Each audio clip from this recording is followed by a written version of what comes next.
Hello everybody, this is White Wolf once again, and I want to do a meditation today with you guys on not only setting boundaries, but also just migrating into Nirvana, a state of transcendence, a state of carefreeness, a state where you are not worried, where you have thoughts of positivity and empowerment, and source energy is always flowing through you at all times. And in a sense, Nirvana is the state of source energy. It is the state of God, because you're becoming your own God when you allow yourself to tap into Nirvana itself. So Nirvana is your state of samadhi. It's your state of body. It's your state of mind. It's your state of soul.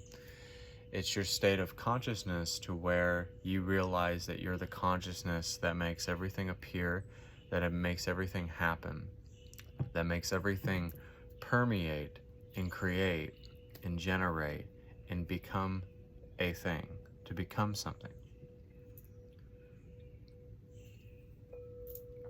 So you're the reason why everything that has ever been created has been created because of you.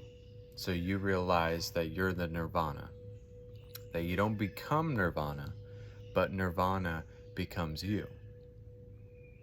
You allow the I am to become you. You allow the higher self to enter into your being, that allows you to have the filter, that allows you to align your chakras, to align the 33 vertebrae, and to realize that you're changing the way that the filter sees. You're not seeing the world through a lens that is negative, that is, oh, woe is me.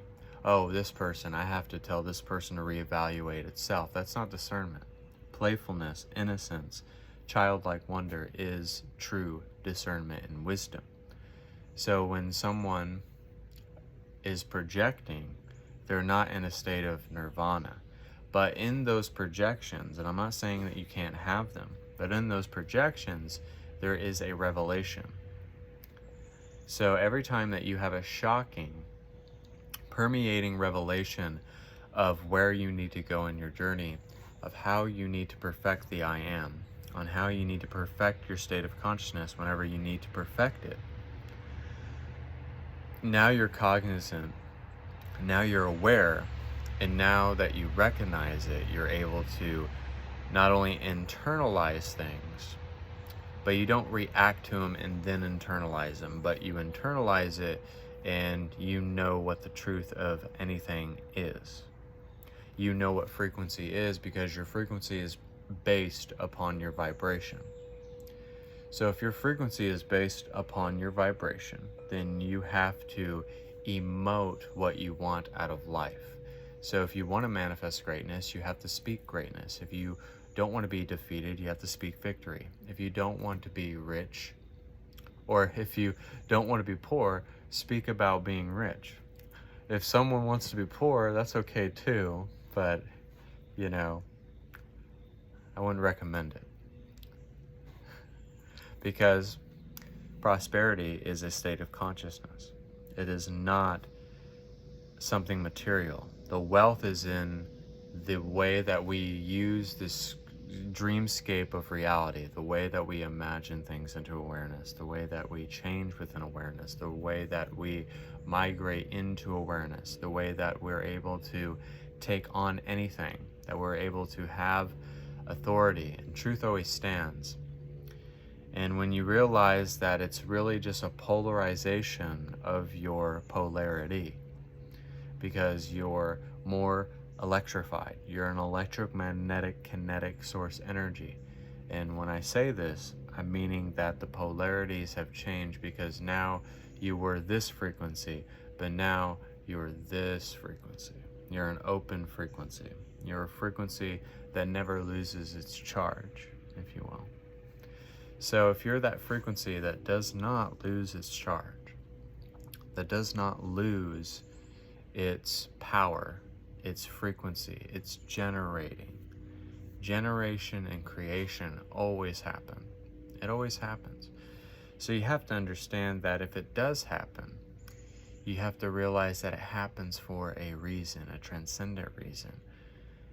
So now that we have this stability, now that we have this template, we have something to go on. And if we have something to go on, then we realize that Nirvana is not far away. Sometimes it's right above our heads. Sometimes it's staring us right in the face, in signs and confirmations, reflections, triggers, anger, emoting in a negative sense. Because we all emote in a way. We're all emoting what we really want. And I'm not saying that you can't have your projections, because you will have your projections. You will have your complaints. But just know that they're all included, and that they're all accepted, and that they're all loved. And that's what's beautiful about this. So the journey is not the destination. The journey is the journey. And the phases are the phases. And I'm not going to talk too much about that, because I talked about that in my last video. So you have to be like water. You have to be like the rain that's falling. You have to be the fire, but you have to be the wind. Earth, fire, and wind. And all of that has a very symbolic meaning, because it doesn't take much for the wind to gust. It doesn't take much for fire to be created out of a rock. It doesn't take much to walk on water or to move it. You just have to truly have the intention to do it. It's all about the intention of doing something. There's a bee flying around me. The intention, when you intend upon and you press upon your consciousness, you impart upon your consciousness. You're allowing yourself to not only be imaginative, but you're allowing yourself to truly embrace the change that is you. The change will always come, but rather you accept it or reject it is really up to you. So there's no rejecting or accepting or negating or trying to argue or agree to disagree, because that's not consciousness. Consciousness is not right or wrong. And I'm not here to tell you what to think. I'm just here giving you wisdom and truth to say that if someone's trying to prove you right or wrong, telling you to reevaluate yourself, telling you that what you're saying is, oh, that's bullshit, you're speaking will, love, and courage into people's lives, and it does not matter what anybody else says, but it only matters what God says. And a lot of people get very, very testy, get triggered when they hear the word God. But God is everything. God encompasses the landscape. God becomes the earth, fire, and rain, wind. God is your car, and you're like the vehicle that drives itself. So God sometimes wants us to go on autopilot, and he wants us to leave this egoic human mind in the background so that we're not having a distorted filter. Now the filter and the vertebrae and the chakras have a accentuation about it. It has a divine filter. It has a divine will. It has a divine obedience to the higher self and to God's wisdom, spirit. Like when you hear that whisper to do something, like I was putting copper in the ground at my house today or yesterday. So I've only had 4 hours of sleep, so bear with me. So I put copper in the ground, but spirit directed me where I needed to put it. They wanted me to put it on this side, and then that side, and then over in the front, and then in the back. So when you hear those little minute details, they're allowing you to not only follow a breadcrumb trail, but they're allowing you to see that if you just go with it, if you just go with faith and not go with doubt, then everything will be perfectly in alignment and everything will line up to your divine will. But you have to really listen and be attentive and be receptive enough to really go for it. So when you're receptive, when you listen, when you are able to really just focus upon the love of spirit and the good things in life, the riches in life, and not focus and dwell on the other side of the spectrum, because every time that you focus on that, your life gets a little bit harder. It's a little bit harder because you're going about it in a rigid way. You're bucking the divine system. We need to buck the system. We need to work within the system and let it work for us. So don't buck the divine system. Now buck the human system, because that is fucked. I'm just letting you all know that the human perspective is just absolutely rigid and rough and gruff, and it just really hurts a lot. But now you can let go of that, and you can allow yourself to soak in like a sponge, and to soak in all of those juices, all of that oil, all of that water, all of those, that oil, the honey, the lavender, and soak it all up and allow yourself to breathe out or ink out whatever is not there. So the journey of migrating into Nirvana is realizing that you've already transversed across many galaxies, many star systems. That's why you're a star seed and your spirit is always moving. So if you realize that every day is always a day migrating into Nirvana, but you don't have to become the Nirvana. You just have to accept and allow the Nirvana to become you. And when you allow yourself to do that, you allow yourself to tap in to divine will, divine frequency, and you allow yourself to have an obedient heart, and you allow yourself to be led by your heart, and then it goes all the way to your brain, and then it goes all the way throughout your whole body, and then you are not a body anymore, you're consciousness. This is how we truly transverse this. This is how we really get past stuff in our lives, because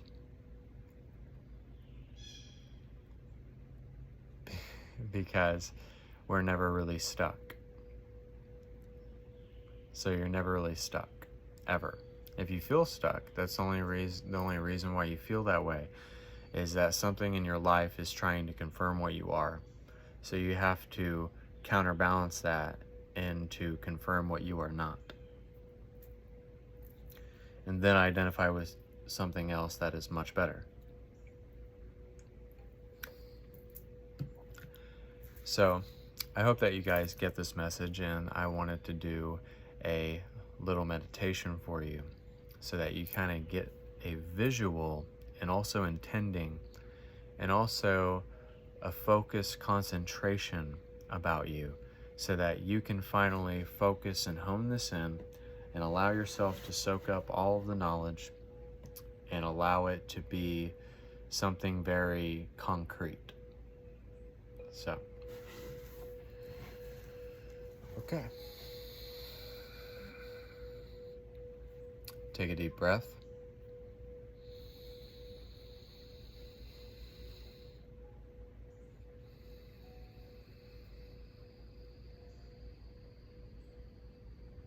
Exhale.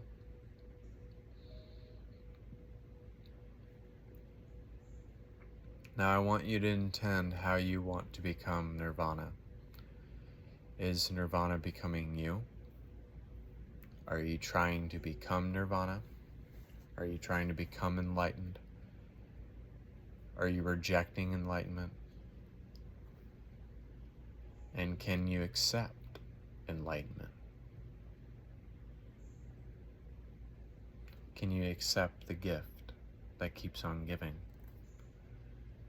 Can you accept the resonance? Can you accept bliss? Can you accept truth? Can you accept love? Can you accept the gift that is the absolute blessing? This is God's wisdom. This is God's love.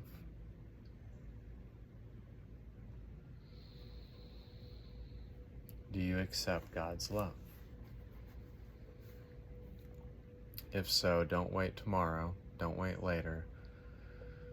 Don't wait. Do it now. Accept it, receive, and then breathe. Take another deep breath.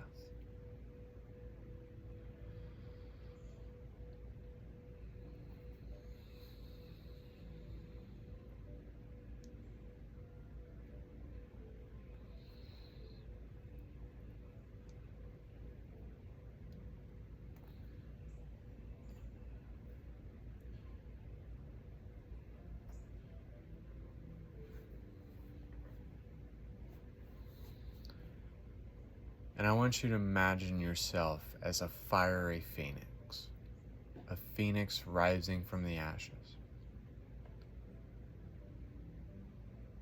tapping into the fire of desire, tapping into that wholeness, that spaciousness, that allowance to allow yourself to be free, to soar, to dare, to dream.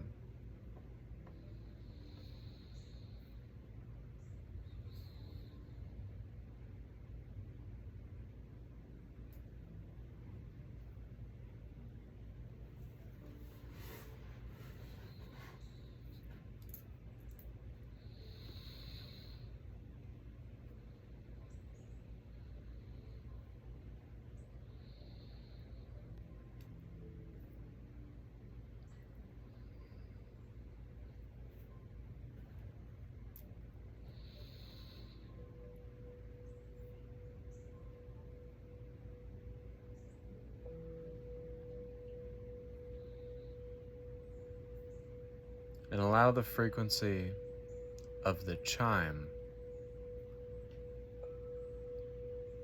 to carry you.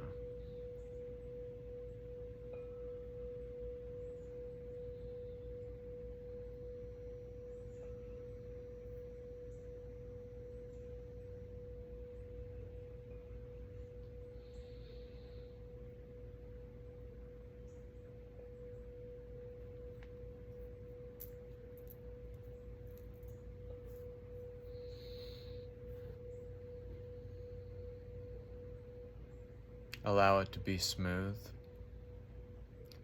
Allow it to be carefree. Allow it to be easy. That is what we all want, is that we just want it to be the way that we want it to be.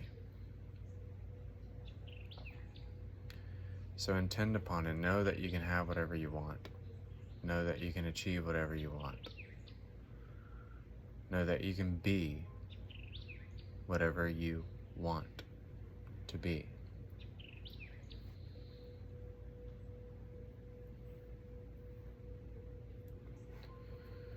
Be whatever you want to be. Dream whatever you want to dream.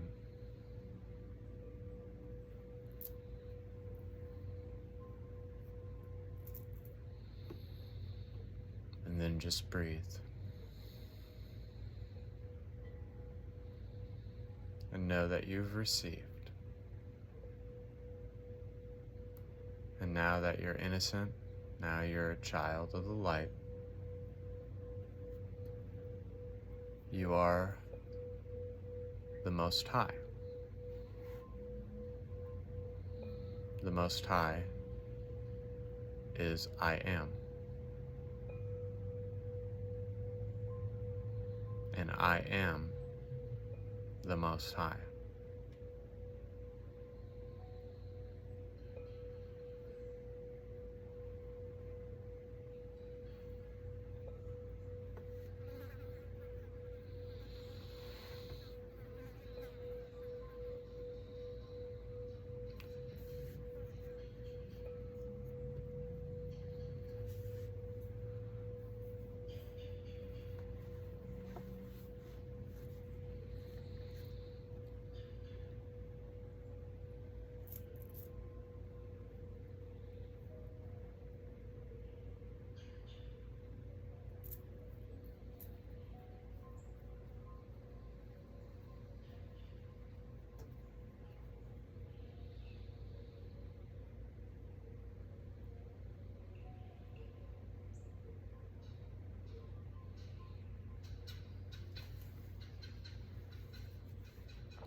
Allow it to move you to tears.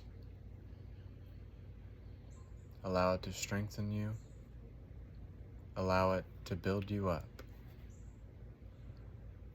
And allow this to be absolutely concrete for you.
As this is coming to a close,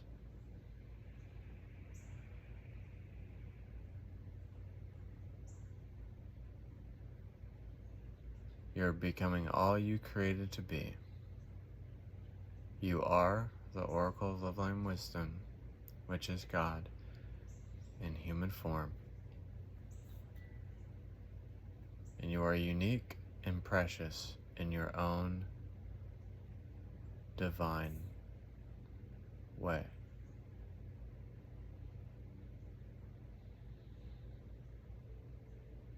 When I snap my fingers, you'll come back too.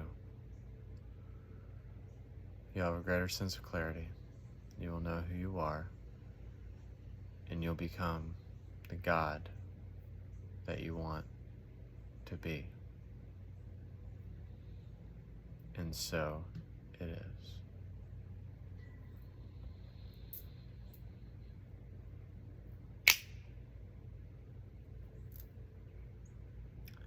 So thank you guys so much for tuning in to this video. I appreciate it. I hope you guys enjoyed it, and I'll post this probably tomorrow or sometime. I can't seem to post it on Facebook. It's really weird. But thank you. God bless. Hope you enjoyed the meditation and the discussion. Subscribe, and namaste.